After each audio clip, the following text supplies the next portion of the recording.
So hello students, आज हम लेकर आए हैं economics model paper solution term 1 Jharkhand board. और आज हम सॉल्व करेंगे सेट नंबर 3 का सॉल्यूशन। और ये जो इकोनॉमिक्स है ये हमारा इंग्लिश मीडियम में है। तो बाकी स्ट्रक्चर आपको पता है, 12 class subject economics, total marks आपका 40 और जो आपका टाइम होगा वो कितना होगा, आपका 1 आवर होगा। सारे क्वेश्चन कंपलसरी हैं, टोटल क्वेश्चन, हर क्वेश्चन के 1 मार्क्स, 4 ऑप्शन और कोई भी नेगेटिव मार्किंग नहीं है।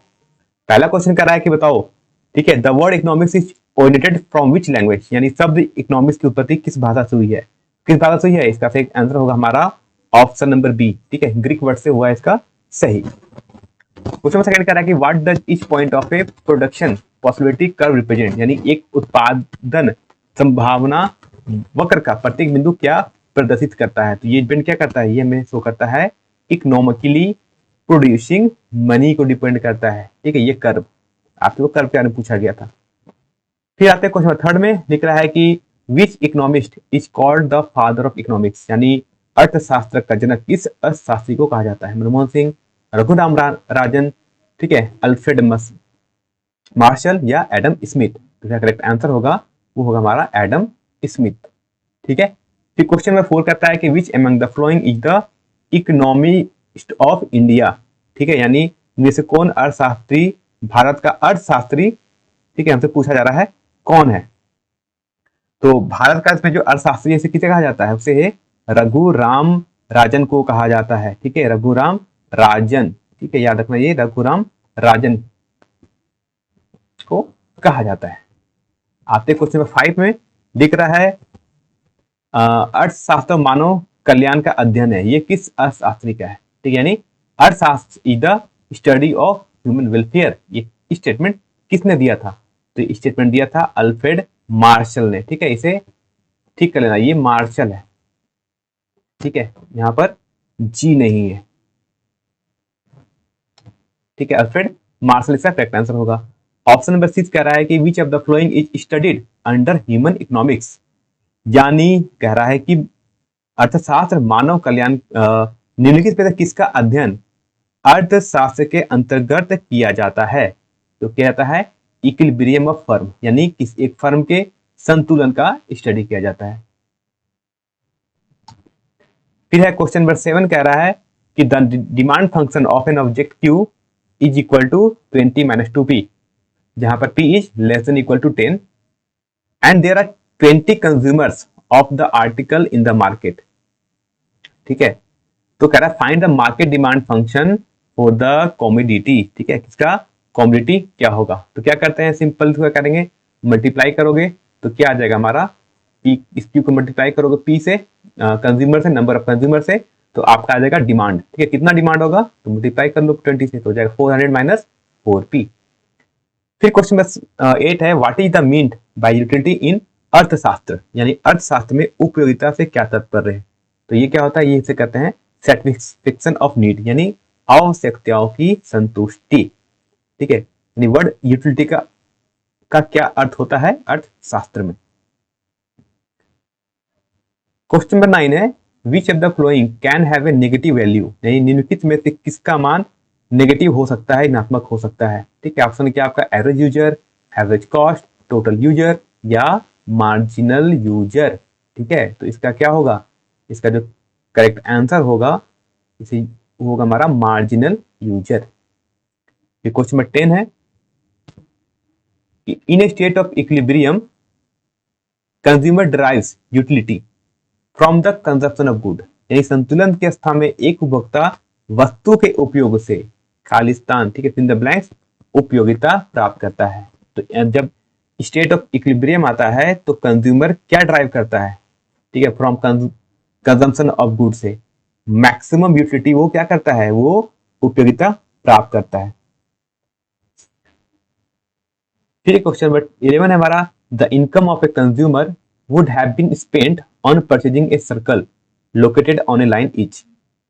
ठीक है, यानी एक बजट रेखा पर अवस्थित किसी बंडल के क्रय पर उपभोक्ता की फिल द ब्लैंक्स आय खर्च होती है। कितनी खर्च होती है, ठीक है, कितनी खर्च होती है, तो वो पूरी की पूरी यानी संपूर्ण आय खर्च होती है। यानी किसी भी बजट रेखा पर अवस्थित किसी बंडल के क्रय करने पर उपभोक्ता की पूरी यानी संपूर्ण, ठीक है, संपूर्ण आय खर्च होती है। फिर हमारा क्वेश्चन नंबर 12 है। क्वेश्चन नंबर 12 हमसे दिया गया है कि in the flowing figure what will be the elasticity of mother at a point G in the middle of mother line A B. निम्नलिखित की मांग रेखा ए बी के मध्य बिंदु जी पर मांग की लोच क्या होती है। ठीक है, तो ये मिड पॉइंट क्या शो करता है, मिड पॉइंट जो मध्य बिंदु था वो हमेशा 1 होता है। ठीक है, कितना होता है वो हमेशा, मिड पॉइंट जी हमेशा 1 के इक्वल होता है। क्वेश्चन नंबर 13 है which of the flowing it not an assumption of indifference curve analysis. निम्नलिखित में से उदासीनता वक्र विश्लेषण की एक मान्यता कौन नहीं है। ठीक है, तो the user in measured in the number of beams can go, consumer in a rational animal, consumer preferred is evident और ordinal measurement of user is possible. तो कह रहा है इनमें से कौन सा एजम्पशन, नॉट एन एजम्पशन नहीं है, इसमें कौन सा ऑप्शन नहीं है, option number A, the user is measured in the number of beams can गो। फिर हमारा क्वेश्चन पर आते हैं 14 में, कह रहा है is consumer has to spend his income, ठीक है, ₹20, ठीक है, उसे अपने 20 रुपए को खर्च करना है। The price of both the article is ₹4 and 5, ठीक है, जो दो आर्टिकल्स उनका प्राइस कितना है 4 और 5 के फॉर्म में है और फिर टोटल कितना खर्च करना है ₹20 खर्च करना है। तो बताओ what will be the equation of vertical line. ठीक है, तो लेट मान लो जो ₹4 का खर्च कर रहा है उसका वो एक्स अमाउंट खर्च करता है और जो जिसका दाम ₹5 का वो वाई अमाउंट, वो वाई क्वांटिटी वो कंज्यूम करता है। तो कितना हो जाएगा हमारा 4x + 5y, ये क्या हो गया इसका टोटल अमाउंट स्पेंड, और जो कि स्पेंड कितना करना था 20। ठीक है, तो यहां से ऑप्शन हो जाएगा हमारा ऑप्शन नंबर सी। फिर आते हैं क्वेश्चन 15 में। क्वेश्चन 15 कह रहा है कि which of the flowing combination of 2 items is a combination of competing goods. ठीक है, यानी किसी दो वस्तुओं का में कौन सा संयोग प्रतियोगी वस्तुओं का एक संयोग है। ठीक है, अब देखो टी एंड शुगर दो डिफरेंट चीज है ना। ठीक है, यानी अगर दो ब्रांड है ना उसको आपस में कंपटीशन करना है, तो कभी ब्रांड में कंपटीशन कैसा होता है जब दोनों सेम चीज हो। जैसे चाय और चीनी अलग अलग है ना, अगर चाय होता लेकिन दो अलग ब्रांड का होता तो वहां पर उनके बीच कंपटीशन होता। अब ब्रेड और तूर दाल, एक ब्रेड और एक दाल है, इनमें क्या कंपटीशन होगा, दो तो अलग अलग चीज है कंपटीशन। कार एंड पायरोल, ये भी तो क्या है, दोनों डिफरेंट चीज है। लेकिन देखो option number D Pepsi and Coca Cola, दोनों क्या है, दोनों कोल्ड ड्रिंक्स है। ठीक है, दोनों कोल्ड ड्रिंक्स है, तो इन दोनों के बीच में क्या होता है, कंपटीशन होगा। ठीक है, यानी करेक्ट ऑप्शन हो जाएगा option number D. Question number 16 है कि if the price line of a commodity is parallel to price a, जो कि y एक्सिस के पैरेलल है, then the price elasticity of the commodities price what will be the value of. यानी किसी वस्तु की मांग रेखा कीमत अक्ष y किसके पैरेलल है, तो बताओ उस वस्तु की कीमत क्या होगा।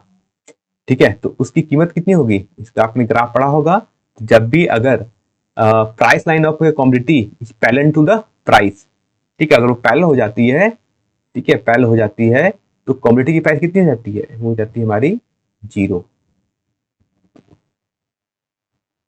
आते क्वेश्चन नंबर 17 में। क्वेश्चन नंबर 17 हमसे कह रहा है what is mean by production, यानी उत्पादन से आपका क्या तात्पर्य है।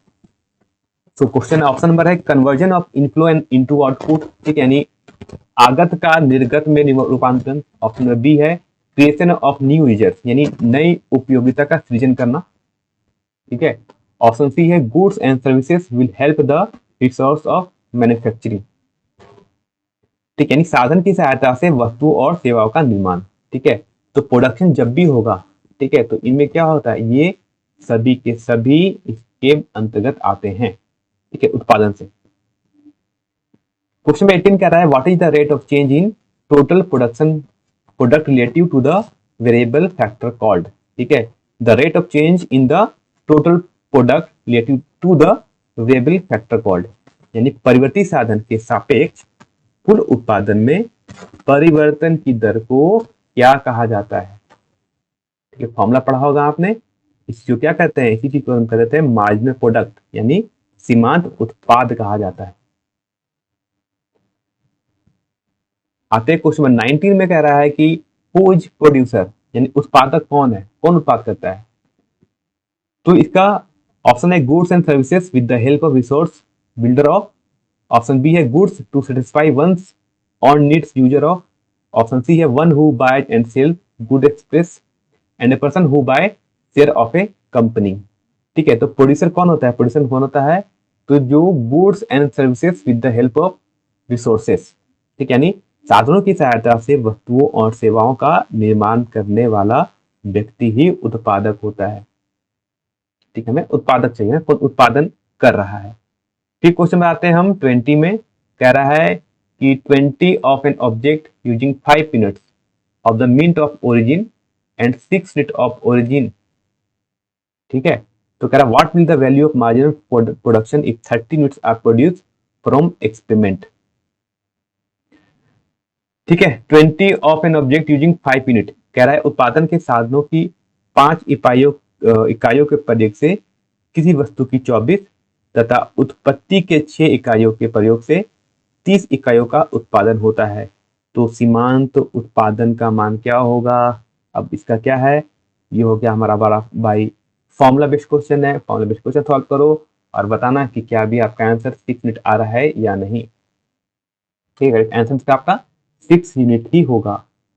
क्वेश्चन नंबर 20 का 1 है हमारा, the arm received from the sale of 1 additional unit of article is called. ठीक है, क्या कहते हैं, एवरेज आर्म कहते हैं, मार्जिनल आर्म, टोटल आर्म या प्रॉफिट। ठीक है, यानी किसी वस्तु की अतिरिक्त इकाई के विक्रय से प्राप्त राशि को, यानी एडिशनल आगम को क्या कहा जाता है, इसे कहा जाता है मार्जिनल आर्म, मतलब सीमांत आगम। क्वेश्चन 22 है हमारा, what type of cost changes with change in the quantity produce, यानी कॉस्ट में क्या, what type of cost change करेगा जब change in the quantity produce में आता है। तो ठीक है, तो इसमें क्या आता है, जब ये होता है तो क्या इसे कुल स्थिर लागत कहते हैं। ठीक है, अपॉर्चुनिटी कॉस्ट कहते हैं, टोटल वेरिएबल कॉस्ट कहते हैं, या इसे हम ऑल ऑफ दिस, यानी से सभी। तो इसका करेक्ट आंसर हो जाएगा हमारा, इसे टोटल कॉस्ट कहते हैं। जब यानी व्हाट टाइप ऑफ कॉस्ट होगा, ये टोटल वेरिएबल कॉस्ट होगा जब चेंज इन क्वांटिटी प्रोड्यूस होता है। फिर हमारा क्वेश्चन नंबर आते हैं 23 में। 23 नंबर कह रहा है हमसे, what will be the value of price elasticity of supply if supply curve of community meet the origin. ठीक है, यानी किसी वस्तु की पूर्ति वक्र बिंदु से गुजरता है तो पूर्ति की कीमत का मान क्या होता है, वो किसके इक्वल होता है, तो वो हमेशा 1 के इक्वल होता है। आपने उसका कर्व देखा होगा। ठीक है, किसके बीच का, the value of price elasticity of supply if the curve of community meet the origin, जब उसको ओरिजिन को मीट करता है तो किसको, उसमें कितना होता है, उसमें वो वैल्यू 1 के इक्वल होती है। फिर क्वेश्चन 24 है, let there be 3 such mugs in a shop and the price of article is 5 per unit. If firm supply 3 units of an article then what will be the quantity supplied of the article। ठीक है, कितना कर रहा है कि what will be the quantity, ठीक, कितनी quantity को सप्लाई कर रहा है आर्टिकल की। अच्छा, कह रहा है कि there is 3 such mug in a shop. ठीक है, 3 टाइप के मग हैं और ये फर्म सप्लाई करता है 15 यूनिट्स ऑफ एन आर्टिकल। ठीक है, यानी उसको 15 यूनिट्स ऑफ आर्टिकल क्या करना है, उसे सप्लाई करना है। और कितने टाइप के डिफरेंट मग है, 3 सच टाइप के मग है। ठीक है, तो हमसे क्या पूछा गया, टोटल क्वांटिटी। तो टोटल क्वांटिटी को मल्टीप्लाई कर लो, कितना आ जाएगा, 150 यूनिट। आते क्वेश्चन में 25 कह रहा है कि a producer sells 5 unit of an article ₹50 and ₹17 by selling 6 unit of same article, then what will the value of margin R if he rupees get, उसे कितना रुपए प्राप्त होगा। ठीक है, कितना मार्जिनल प्राप्त होगा। ठीक है, तो कैसे करेंगे, तो भाई ये क्या है, ये आपका सिंपल फॉर्मूला बेस्ड क्वेश्चन है। अब ऐसे पढ़ना, आपने पढ़ा होगा इसका क्वेश्चन। ठीक है, क्या करना है, इसको आपको सिंपल सॉल्व करना है। आपसे क्या पूछा गया, आपसे मार्जिनल आर्म पूछा गया है। ठीक है, मार्जिनल कितना आएगा, सॉल्व करने पर इसकी वैल्यू आएगी वो आपकी 20 के इक्वल आती है। ठीक है। क्वेश्चन नंबर 26 है profit advantage point is obtained then, यानी लाभ अलाभ बिंदु की प्राप्ति होती है कब, जब T R and C R एक दूसरे के बराबर होता है। ठीक है, किसके प्रॉफिट डिसएडवांटेज पॉइंट कब ऑब्टेन्ड होता है, जब टी आर और C R TC T R और टीसी दोनों सेम होते हैं। क्वेश्चन 27 है in short run a producer stop producing and the price, यानी अल्पकाल में एक उत्पादक उत्पादन बंद कर देता है। ठीक है, कब बंद करता है, जब उसे लेस देन मिनिमम एवीसी, जब उसे मिनिमम एवीसी मिलना शुरू हो जाता है। ठीक है, तब क्या करता है, तब कोई अल्पकाल में कोई उत्पादक उत्पादन बंद कर देता है। ठीक है, फिर हमारा क्वेश्चन 28 कह रहा है कि what type of profit accrues to a perfectly competitive firm in a long run. ठीक है, यानी दीर्घ काल में एक पूर्ण प्रतियोगी फर्म को किस प्रकार का लाभ प्राप्त होता है। ठीक है, तो जब वो लॉन्ग रन में का ना इससे पूछा गया, वो एक लॉन्ग रन में पूछा गया है, तो उसे किस टाइप का लाभ प्राप्त होता है, जब परफेक्टली कम्पिटिटिव फर्म में इन लॉन्ग टर्म में, तो उसे सामान्य प्रॉफिट प्राप्त होता है ना उसे नेगेटिव, ना ही उसे असामान्य, ना ही उसे लॉस होता है, उसे जनरल यानी एक सामान्य प्रॉफिट प्राप्त होता है। ठीक है, इस तरह के प्रॉफिट को हम जनरल प्रॉफिट कहते हैं। क्वेश्चन 21 है the demand and supply curve of a commodity are respectively. ठीक है, कितना कितना गिवन है वो देखो हमें गिवन है। ठीक है, उसकी वैल्यू देखो यहाँ पर, ये इनकम्प्लीट क्वेश्चन है, क्यू की वैल्यू गिवन है 10-2p एंड यहाँ पर क्यू की वैल्यू गिवन है 5+3p। ठीक है, तो what is the equilibrium price, आपको इक्विलिब्रियम में कितनी राशि प्राप्त होगी, यानी कितना वैल्यू आपको मिलेगा, कब, इक्विलिब्रियम में। तो इक्विलिब्रियम क्या होगा, ये दोनों के आपस में क्यू की वैल्यू इक्वल हो जाएगी, यानी 10-2p इक्वल टू 5+3p हो जाएगा। ठीक, यानी यहां से आप सॉल्व करोगे तो 10-5 equal to 3p plus 2p। ठीक, 2p यहां सॉल्व करोगे तो 5 की वैल्यू हो जाएगी 5 equal to 3p plus 2p हो जाएगा 5p। p से p का 5 से 5 कैंसल, p के लिए कितनी आ गई 1। कब, जब इक्विलिब्रियम पूछा गया ना, उसमें क्या होगा, दोनों की वैल्यू इक्वल हो जाएगी, डिमांड और सप्लाई कर्व दोनों का कर्व क्या होगा, इक्वल होगा, तो हमारा आंसर आएगा p की वैल्यू 1।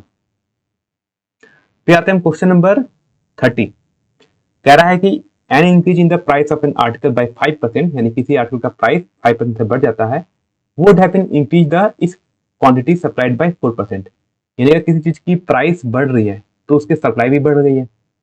ठीक है, so what will be the value of price elasticity of supply, ठीक है, यानी वो वैल्यू किसके इक्वल होती है। तो बाकी तो क्या करना है, इसको आपको सिंपल सॉल्व करना है ना, फॉर्मूला लगाकर सॉल्व करना है, इसकी कितनी आएगी 0.8। ठीक, फिर आते हैं क्वेश्चन नंबर 31 में। क्वेश्चन नंबर 31 कह रहा है कि profit of A firm is represented by, यानी किसी भी फर्म का लाभ को किसके द्वारा दिया जाता है, तो कहे सिंपल था, फॉर्मूला बेस्ड है, क्या होता है टीआर माइनस टीसी, यानी total revenue minus total cost. फिर आता है क्वेश्चन 32 में कह रहा है which condition must be fulfilled for a firm to be in equilibrium, यानी किसी भी फर्म के इक्विलिब्रियम के लिए कौन सी कंडीशन फुलफिल होनी चाहिए। ठीक है, यानी मार्जिनल रेवेन्यू और आपका मार्जिनल कॉस्ट दोनों इक्वल होना चाहिए, तब क्या होता है, वो इक्विलिब्रियम वाली कंडीशन हमें मिलती है। फिर आते हैं क्वेश्चन नंबर हम 33 में, कह रहा है the equilibrium price of the article में increase in a perfect competitive as if.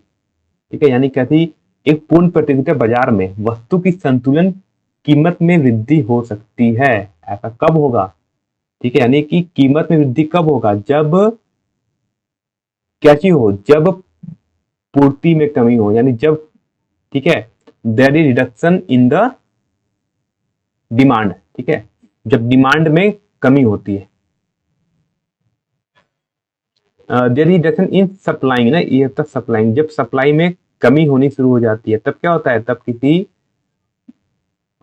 Price of article में इंक्रीज कर सकता है। ठीक है, अगर सप्लाई कम होना होगा तो क्या होगा, मार्केट में अब लिमिटेड हो जाएगा, तो उसका क्या होगा, सप्लाई में जब कमी होता है तभी पार्टिकल का प्राइस ऊपर भागना शुरू कर जाता है। क्वेश्चन 34 है what is meant by labour. ठीक है, श्रम से क्या तात्पर्य है, इसका मतलब क्या होता है, सम होता है the number of hours worked by a person, यानी कोई आदमी कितना ज्यादा काम करता है ना, उस पे उसकी कहा जाता है कि वो कितना मजदूरी कर रहा है, वो कितना स्किल्ड है, उससे मजदूरी को कभी काउंट नहीं किया जाता है। हमेशा नंबर ऑफ आवर्स से ही किसी व्यक्ति के श्रम यानी लेबर का उसको काउंट किया जाता है। क्वेश्चन नंबर 35 कह रहा है हमसे, if marginal product of labor and price of commodity is P, then the value of marginal product of labor, the formula of finding is। ठीक है, अब देखो हमसे क्या गया कि किसी श्रम का सीमांत उत्पाद, ठीक है, ये क्या दिया, ये दिया हमें एमपीएल, ठीक है, and the price of commodity is P. तो क्या इनमें से कौन सा फॉर्मूला सही है, देखो फॉर्मूला क्या है, पी इंटू एमपीएल, दूसरा है P divide by MPL, option C था हमारा P प्लस एमपीएल, ठीक है, और ऑप्शन डी था आपका वो P माइनस एमपीएल है। ठीक है, अब देखो क्या था इसकी फॉर्मूला फाइंडिंग क्या होता है, आपने पढ़ा होगा, इसका ऑप्शन में हो जाएगा सी, यानी जब आपका minor product of labour MPL वो आप मल्टीप्लाई करोगे प्राइस ऑफ द कम्युनिटी से, तो आपका क्या मिल जाएगा, तब आपको मिलेगा सीमांत उत्पाद का मूल्य ज्ञात करने का सूत्र, यानी the value of marginal product of labour, इसका ये फॉर्मूला हो जाएगा। क्वेश्चन 36 है, the elasticity of demand of a monopoly community is more than one, यानी यह क्या कि elasticity of demand monopoly community का वो मोर देन एक से ज्यादा होगा। ऐसा कब होगा, जब मार्जिनल इनकम इज पॉजिटिव, ठीक है, जब सीमांत आय पॉजिटिव हो जाती है। फिर क्वेश्चन आता है हम 37 में, 37 कह रहा है कि product in a perfect competitive market as compare to monopoly in equilibrium, यानी produced in a perfect competitive market as compare to monopoly in equilibrium in a long run, ठीक है, देन क्वांटिटी इच, तब उस क्रम में quantity आपकी क्या होती है, याद रखना लॉन्ग टर्म में पूछा जा रहा है, तो क्या होती है उसमें परफेक्ट कम्पिटिटिव मार्केट में एज कंपेयर टू मोनोपोली, ठीक है, तो क्वांटिटी क्या होती है वो बढ़ जाती है ना, अधिक होती है। फिर क्वेश्चन नंबर 38 है हमारा कि व्हाट इज द स्पेशलिटी, ठीक है, ऑफ डिफरेंशिएटेड प्राइस, यानी विभेदीकृत कीमत किस बाजार की विशेषता होती है, ठीक है, ये यानी डिफरेंशिएटेड प्राइस किस मार्केट का क्या होता है, स्पेशलिटी होती है, वो विशेष होती है, विशेषता होती है, तो ये होता है हमारा मोनोपोली, जिसको हम कहते हैं एकाधिकार। फिर आते हैं क्वेश्चन नंबर 39 में, कह रहा है in what way is the abnormal profit received in a long run, यानी जब दीर्घकाल में असामान्य लाभ की प्राप्ति किस बाजार से होती है, ठीक है, यानी लॉन्ग टर्म में आपको क्या करना है, एबनॉर्मल प्रॉफिट करना है, मतलब बहुत ज्यादा आपको प्रॉफिट करना है, और लॉन्ग टर्म के लिए, तो ऐसा कब होगा, जब मोनोपोली होगी, यानी जब मार्केट में कोई एक ही टाइप का प्रोड्यूसर होगा। ठीक है, फिर क्वेश्चन नंबर 40 कह रहा है the number of buyers in a monopoly etch, ठीक है, जब number of buyers in monopoly, यानी कह रहा है कि जब मोनोपोली होगी उसमें क्रेताओं की संख्या कितनी होती है, तो उसकी संख्या कितनी होती है, वो हमारे 1 के इक्वल होती है। ठीक है, तो वीडियो था हमारा आज का, बहुत से स्टूडेंट को डिमांड था कि हम इकोनॉमिक्स का इंग्लिश में का सॉल्यूशन बनाए, तो सॉल्यूशन तो नहीं है क्योंकि आपने चीजों को पढ़ा होगा पहले से, इसका हम एग्जैक्टली परफेक्टली आंसर आपको और सटीक उत्तर आपको हम यहाँ बता पा रहे हैं। ठीक है, तो अगर वीडियो अच्छा लगा होगा तो कमेंट जरूर करना, तभी हम इकोनॉमिक्स का और भी सॉल्यूशन बनाएंगे इन इंग्लिश मीडियम, और जैसा पता है कि मैं क्वेश्चन को हिंदी में भी हम ट्रांसलेट करके आपको बता रहे हैं। ठीक है, बाकी इस वीडियो का भी आपका जो PDF है वो हमारे लास्ट में टेलीग्राम ग्रुप में और इसके चैनल में आपको मिल जाएगा।